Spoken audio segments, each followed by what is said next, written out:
Selamat datang dan terima kasih yang sudah mengklik video ini, dan semoga kita semua diberikan keamanan, kelancaran, kebarokan, kesuksesan dan keutuhan. Keutuhan dan banyak lah pokoknya. Jadi di video kali ini saya ingin membahas tentang pembantaian satu keluarga yang terjadi di Sukoharjo, Jawa Tengah. Nah, kasus ini belum lama terjadi, jadi masih baru banget, yaitu terjadi sekitar di bulan Agustus 2020. Sebelum kita lanjut ke videonya, sebelum kita lanjut membahas tentang kasusnya, bagi teman-teman yang belum tekan subscribe-nya, boleh ditekan tombol subscribe-nya, di like, di lonceng, waduh. 2 hours later. Oke, kita lanjut ke videonya. Nah, sebelum kita memasuki tentang kasusnya, saya ingin menceritakan sedikit tentang background si pelaku dan si korban. Nah, si pelaku ini bernama Henry, dan korbannya itu ada 4, cuy. Yang pertama Suranto selaku kepala keluarganya.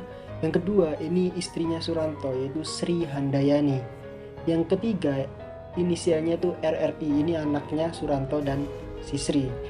Yang keempat ini anak terakhirnya, berinisial DAH. Nah, anak-anak ini masih kecil banget, cuy. Si anak pertama ini umurnya 10 tahun, jadi dia masih kelas 5 SD. Dan anak yang kedua ini umurnya 6 tahun, mungkin TK lah ya. Nah, kronologinya ini si Henry ini kan merupakan teman dekatnya atau mungkin merupakan rekannya si pelaku, si Suranto. Kebetulan Suranto ini punya mobil, cuy, dan dia itu kayak mungkin ngerentalin mobilnya.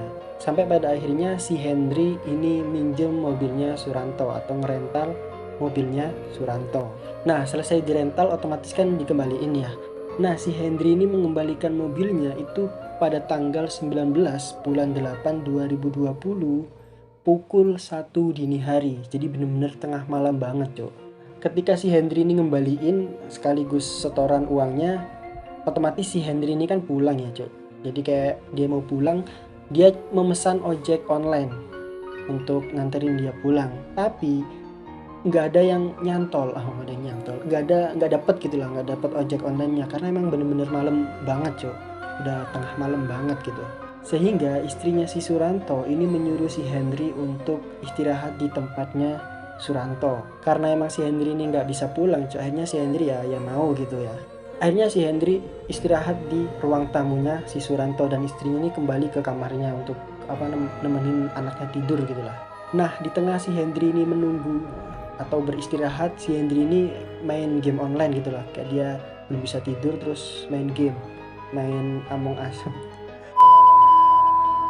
Pada saat dia sedang main game online, nggak sengaja itu dia kayak keinget, cok.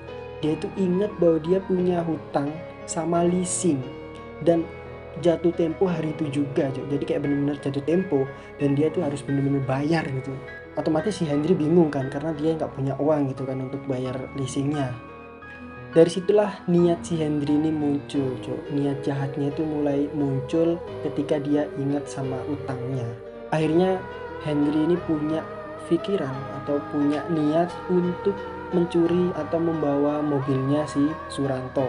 Tapi untuk menghilangkan jejaknya, si Henry ini juga berniat untuk membunuh satu keluarga itu, cok. Jadi nggak cuma mobilnya diambil, tapi dibunuh, cok. Bayang, cok, kayak hutangnya itu sama bank, tapi korbannya si Suranto gitu loh. Akhirnya si Henry ini mulai melakukan niat jahatnya. Dia mengambil pisau di dapurnya si Sri untuk ngebunuh satu keluarga ini. Setelah pisaunya diambil, akhirnya dia ngebangunin si Sri ya, si istrinya Suranto ini, untuk ngasih setoran, karena dia mungkin tadi lupa nggak ngasih setorannya atau gimana, jadi dikasih ke istrinya. Akhirnya si Sri ini kan bangun terus yang ngitung uangnya gitu. Nah, di tengah si Sri ini sedang ngitung uangnya, tiba-tiba si Henry ini nusuk dadanya si Sri sebanyak 3 kali, cuk. Jadi kayak asik-asik, rezeki ditusuk, cuk. Bayang lu, cuk, kayak waduh, ini tega sih. Mendengar teriakan, otomatis kan si Sri ini kan teriak gitu karena ditusuk loh, cuk. Bukan ini ditusuk loh, cuk, bukan cantengan loh ya, ditusuk. 2 hours later. Akhirnya dia teriak kan. Nah, ketika dia teriak, si Suranto ini bangun, cuk. Bangun, kemudian keluar Dia tuh kaget melihat istrinya tuh udah bersimpah darah, kayak udah bener-bener terkapar gitu. Nah si Henry ini langsung nusuk si Suranto sebanyak 5 kali Jadi kayak istrinya ditusuk, si Suranto juga ikut ditusuk. Mendengar teriakan ini atau mendengar kejadian ini, anak-anaknya itu kan otomatis ikut bangun ya, yang kecil-kecil ini. Nah si Henry itu nggak puas jadi anak-anaknya ini juga ditusuk sama si Henry. Akhirnya si Henry pun berhasil gitu untuk membunuh satu keluarga ini. Nah yang bikin kita merinding ya, atau yang bikin creepy, yang bikin serem, si Henry itu ketika udah ngebunuh satu keluarga ini, dia itu nggak langsung pulang nggak langsung bawa mobilnya lari, enggak tapi dia itu sempet mandi dulu, sempet minum dulu di rumahnya si Suranto jadi kayak abis ngebunuh capek mungkin ya, kayak aku haus atau apa gimana, kayaknya dia mandi bersihin, apa mungkin ada darah yang nyiprat ya, jadi dia mandi dan masih nyantai dulu, minum dulu bayangin emang gak ada otak orang ini ya, otaknya itu gak kepake Nah setelah itu akhirnya si Henry ini kan kabur bawa mobilnya. Tapi kematian satu keluarga ini itu gak langsung ketahuan sama warga, karena emang kan yang mati itu benar-benar satu keluarga, jadi gak ada yang tahu gitu, apalagi meninggalnya di dalam rumah gitu ya. Sampai pada akhirnya warga itu dibingungkan, warga itu dihebohkan dengan bau busuk gitu, kayak bau busuknya mayat itu kan ciri khas sekali ya.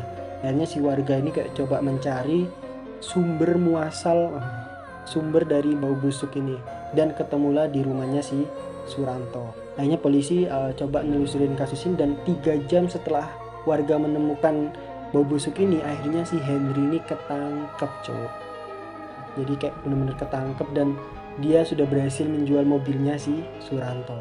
Nah atas perbuatannya ini si Henry dijerat pasal yang berlapis dengan hukuman minimal pidana seumur hidup dan maksimal hukuman mati Book table. Booms. Nah ini kasus kan lumayan kasihan gitu, lumayan sadis, karena kan si Henry ini sangkut pautnya itu dengan leasing dengan bank, tapi kenapa korbannya itu orang lain, yaitu Suranto dan keluarganya. Apalagi setelah membunuh ini Henry kayak bener-bener gak ngerasa bersalah dia kayak sempet nyantai dulu. Ini kan yang membuat apa ya, kayak kasusnya itu bener-bener creepy gitu, bener-bener serem gitu lah. Apalagi si Henry ini kan juga terkenal baik ya di lingkungan sekitar, si Suranto juga terkenal baik gitu, dan warga sekitar melihat si Henry dan Suranto ini kayak hubungannya itu juga baik-baik aja, kayak emang temen gitu, sering main kayak atau apalah. Tapi siapa yang menyangka bahwa si Henry tega melakukan perbuatan sekeji ini 2 hours later. Oke teman-teman, jadi mungkin itu video kali ini. Menurut kalian gimana tentang kasusnya si Henry ini? Bisa kalian komen di bawah, dan bisa kalian komen kasus apa lagi yang bisa saya bahas di video selanjutnya. Terima kasih yang sudah menonton, dan see you. Kasih bahasa Inggris aku ya. Sampai jumpa di video selanjutnya.